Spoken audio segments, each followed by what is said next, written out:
Welcome back to the Deep Dive. Today we're putting on our geometry hats and heading straight to the short grass. We are. We're going to analyze the most crucial and honestly the most misunderstood part of golf. Putting. Putting. For a game that's all about precision, the way it's taught is, well, it's just statistically bizarre. It really is. I mean, Yeah. if you look at the raw data, putting makes up nearly 50% of all your strokes in a round. Almost half the game. Literally half. It's what decides if you break 100 or, if you win a major. And yet, when you dig into the teaching industry, magazines, books, online stuff, our sources show that putting gets as little as 3% of the instructional content. A ratio of what, 100 to 3?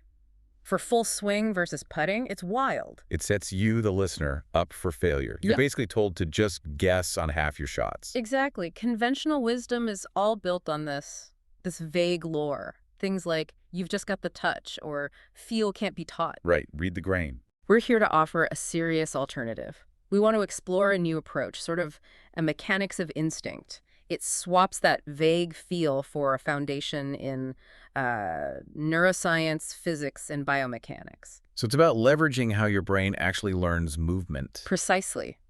Replacing that inconsistent feel with reliable, repeatable consistency. Okay, so let's unpack this. And to do that, I think we first need to tear down some of those long-held and, frankly, frustrating beliefs. Absolutely. When you look at the 4 skills, reading, aiming, the stroke, and distance control, 3 of them have just been left to complete guesswork. And that leads to measurable errors. Big ones. Take the myth of the optimal speed. For decades, everyone's been told the perfect go-by distance is exactly 17 inches past the hole. 17 inches, it sounds so official, like it was cooked up in a lab. What could be wrong with a number that specific? The problem is it's a dangerous generalization. It completely ignores the green conditions. So you can't have one speed for every single surface. Of course not. Think about it. If you're on slow, heavy POA or Bermuda greens, that ball needs more energy. The optimal go-by might be closer to 30, maybe even 40 inches. So on those greens, 17 inches is just way too slow. Way too slow. But now flip it. You're playing a major. The bent grass greens are like glass, running at a 12 or 13 on the stimp meter. Lightning fast. Right.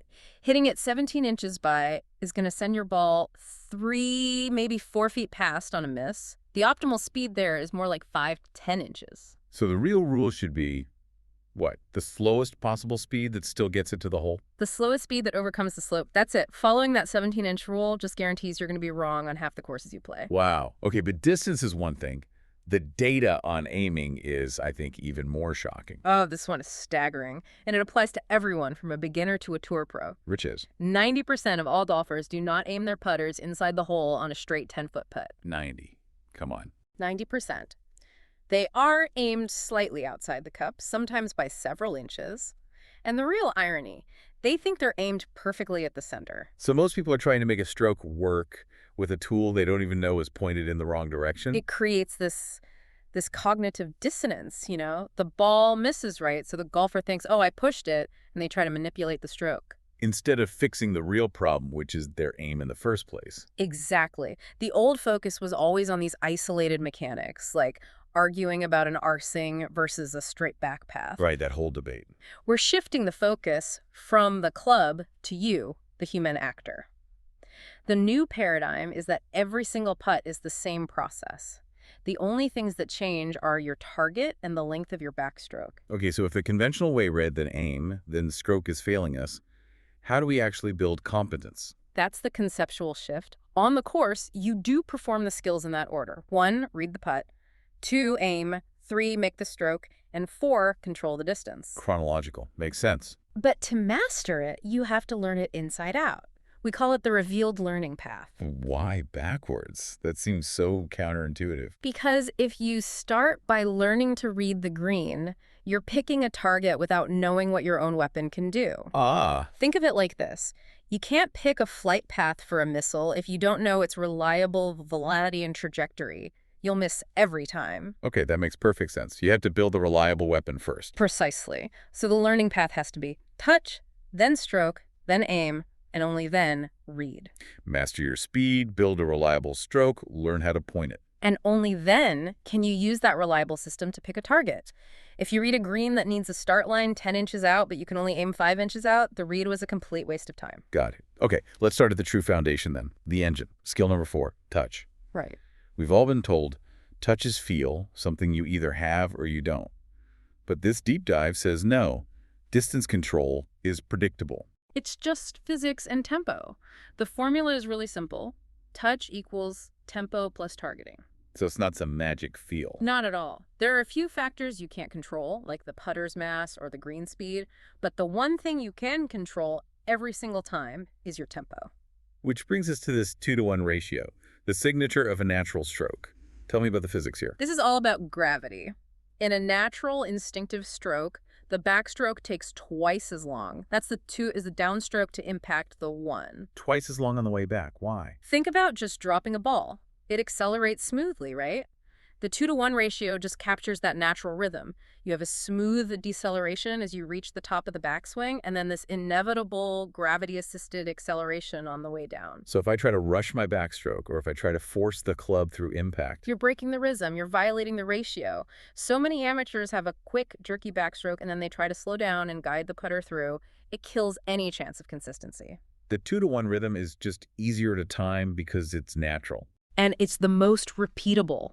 The trick is to calibrate that rhythm to the green you're on that day. And that's where the core putt comes in. The core putt. This is like your personal measuring stick. Your daily stimp meter check, exactly. You pick a very specific, repeatable backstroke length. Maybe it's just outside your back foot, for example. Okay. Then you just execute that stroke with your natural 2-to-1 tempo. You don't aim for a distance. You just see how far the ball goes. And your brain just soaks that up. It soaks it up. It learns, okay, on this green, my core putt goes 25 feet. From that point on, every other putt is just a targeting problem, not a feel problem. A 50-footer just needs about 2 core putts worth of backstroke. The guesswork is gone. Okay, so we have the engine. Now we need the carriage. Skill number 3, rolling the rock, the stroke itself. Right. Let's get into that great distracting debate. Yeah. Arsing versus straight back, straight through. Why is that irrelevant? Because it's a 2-dimensional argument for a 3-dimensional movement. Of course, the putter moves on a slight arc. You're standing beside the ball, not directly over it. The path outside the impact zone just doesn't matter. So what is the common denominator for all great putters then? It's one core dynamic. They all deliver a square putter face that moves straight down the line through the critical impact zone. And that zone is just a few inches before and after the ball. That's it. That's the whole game. Okay, to do that, we need the 3 pillars of a straight stroke. Pillar 1. Anchor the lead hip. At address, your lead hip cannot move during the backstroke. It has to stay completely still. Why is that fixed point so important? Because your body is wired to move around an axis. If you anchor that hip, you establish a stable pivot. The body's innate response on the forward stroke is to return to square against that fixed point. If the hip sways, the pivot is gone and the stroke is just compensation. Pure compensation. Right. Pillar 2. Pillar 2, hold the throat line still. Yeah. What is the throat line? It's the line from your chin down to your sternum.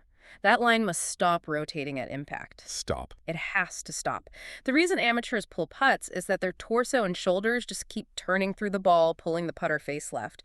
By stopping the throat line, you isolate the force. That sounds really restrictive. But I'm guessing that restriction is what enables pillar 3. Exactly. The momentum has to go somewhere. If the hip is anchored and the throat line is still, that energy is channeled into the third pillar. Allow vertical lift of the lead shoulder. Vertical lift, not rotation. Correct. Yeah. The lead shoulder moves up, not around. This does 2 amazing things. 1, it keeps the putter head moving straight down the line. And 2, it ensures a slight upward strike on the ball, which promotes a pure over-the-top roll. No more jabbing down on it. No more jabbing. So now we have a consistent engine and a reliable machine. But if we go back to that 90% misaiming stat, skill 2 aiming is still the failure point. The sources say this is about perception, not vision. What's that mean? It's a neurological error. When you're standing over the ball and you turn your head to look at the hole, you're looking down your cheeks. Okay. Because of that angle, your line of sight actually curves to the inside of the true line, but your brain registers that curve as being straight. Fascinating. So our brain is actually lying to us about the geometry. It is, so we need a system to force the correct geometry. Step 1 is a straight-out gaze. You have to practice setting your eyes perpendicular to the putter face. like you're looking through a pirate's telescope. And step 2 is the head turn itself. The proper head turn. You have to swivel your head like an apple on a stick, keeping the axis of rotation steady. When you do that, your perpendicular line of sight travels along a perfect straight line, and it instantly reveals if your putter face is actually open or closed. So when you do it right, you suddenly see, oh my God, I'm aimed way over there. And that's your brain correcting its own perception error. So how do we bake this into a routine? Tell me about the aiming tee. The aiming tee gives you instant visual feedback. You start from behind the ball, use your shaft to line up the target, and you pick a spot, a blade of grass, whatever, 5 or 6 inches, right in front of your ball. That's the vertical part of the tee. Correct. Then, when you step in to address the ball, you create a visual carpenter square on the ground a few inches ahead of the ball. The putter face is the horizontal line, and that spot you picked is the vertical line. That's brilliant. If you're square, you see a perfect tee. If you're off, it looks skewed. It's instant feedback. And even better, after you hit the putt, you can see if the ball rolled directly over the stem of that tee. It proves you started the ball on your intended line. That's the competence we're looking for. Okay, finally, skill number 1. Reading the putt.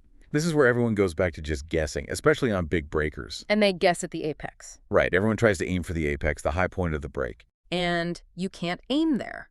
It's simple geometry. At the apex, the ball is momentarily traveling parallel to the straight line to the hole, so your start line has to be higher than that. Aiming at the apex guarantees a miss low. So if not the apex, what's the geometric constant we should be looking for? It's the fall line. This is the most crucial concept in green reading. The fall line. For any spot on the green, there is one and only one straight uphill and straight downhill line that runs through the cup. That is the fall line. It is the true direction of the slope. And the power of that is, it simplifies the curve into a single straight line. A single vertical measurement. Every target for every breaking putt will always be a spot located on the fall line. It's the only mathematically sound place to pick a target. Which brings line and touch together in this final concept. The spider at the hole. This sounds a little out there, so walk me through it slowly. Okay, absolutely. Visualize the hole as the body of a spider. The single spot you are going to aim at is the spider head, and it's located uphill from the hole, sitting right on that fall line. Okay, but how far up the fall line do you put the spider head? Good question.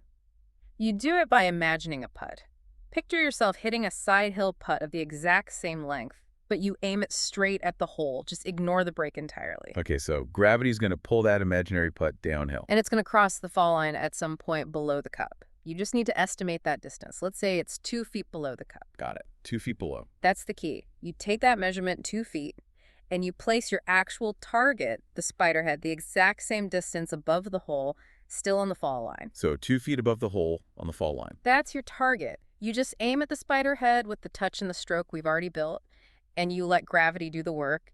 It will pull the ball from the spider head right down into the hole. It all just locks together. It's a coherent, integrated system. This is the difference between contradictory lore and the mechanics of instinct.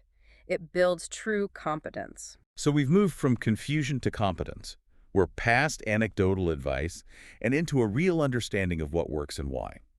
And that competence, that's where real confidence comes from. And that transformation is profound. Yeah. Once you understand the process, you stop worrying about all the little mechanical details, and you just trust your ability to repeat a movement.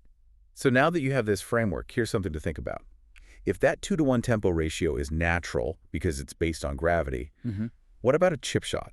Are we violating those same natural curves when we try to manipulate the club head to stop the ball, instead of trusting our innate timing? Something to mull over next time you're facing a delicate shot around the green?